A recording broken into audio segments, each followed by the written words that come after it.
সংসারটা আর করা হলো না। খুব শখ করেছিলাম, একটা সুন্দর সংসার হবে আমার। তা বুঝি আর হলো না। আমার স্বামীরা ১ ভাই এবং ৪ বোন। ২ জন ননাস আমাদের বাসায়ই থাকে এবং ননদেরা বিয়ের পর শ্বশুরবাড়ি থাকে। ওনারা তেমন আসে না। তবে ননাস ২ জন বাসায় থাকে। আমার শ্বশুরবাড়িতে সব সিদ্ধান্ত তারা নেয়। আমার শ্বশুর, শাশুড়ি এরা কোনো সিদ্ধান্তই নিজেদের মতামত জানায় না। বলে আমার মেয়েরা যা বলবে তাই হবে। এমনকি আমার স্বামীও না। উনি মনে করে আমি এক ভাই, আমি যদি আমার বড় বোনদের কষ্ট দেই তাহলে ওরা কোথায় যাবে? আমার কথাটা একটুও ভাবে না। আমার সাথে হওয়া অন্যায় অবিচারের জবাব কখনোই উনি দেয় না। কারণ তার বোনরা কষ্ট পাবে। উনি ঢাকাতে চাকরি করে। তবে আমাকে বিয়ের পর থেকেই গ্রামের বাড়িতে রেখেছে। আমার খুব বাজে লাগে। ৩ বেলা রান্না করে ননাসের স্বামীকে এভাবে খাবার বেড়ে দেওয়া আমার কাছে খুব খারাপ লাগে। কিন্তু আমার এই খারাপ লাগার কোনো মূল্য নাই কারো কাছে। কেউ একটু ভেবেও দেখে না যে থাক ও যেহেতু রান্না করে দিছে অন্তত নিজের স্বামীকে নিজেরা খাবার বেড়ে দেই। এই চিন্তাও কারো মাথায় আসে না। আমার ননাস বড়জন চাকরি করে এবং ছোটজন মডেলিং করে।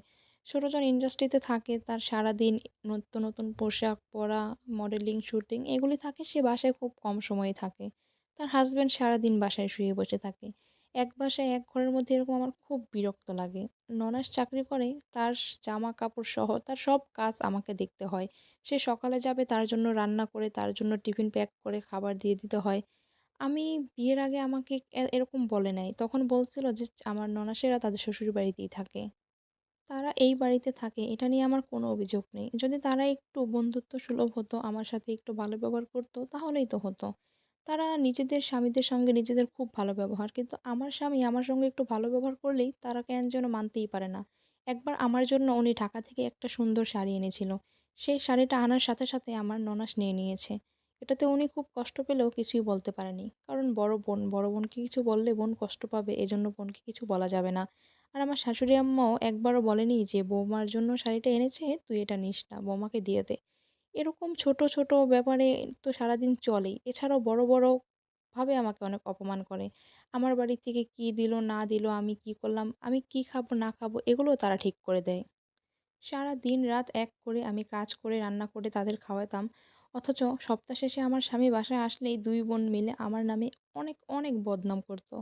আমার স্বামীও সেগুলি বিশ্বাস করত। কেন জানি না মাঝেমধ্যে উনাকে আমি বুঝি না। উনি বোনেদের কথা শুনলে তখন আর আমাকে চেনেই না। তো উনার বোনেরাই সিদ্ধান্ত নিল যে আমাকে আর রাখবে না। আমাকে নাকি তাদের আর পছন্দ হচ্ছে না। তো এভাবে তো আর সংসার করা যায় না। কতদিন ননদ-ননাসের জন্য আমি খেটে গেলাম। তারপরও আমার কোনো নাম নাই। আমার ননাসেরা চায় না আমি আর এই বাড়িতে থাকি। তাই চলে যাব বাবার বাড়ি। অনেকদিন ওখানে থাকবো। হয়তো এখানে আর ফিরে আসবো না। সবাইকে ধন্যবাদ। পেজটা ফলো করে দেবেন।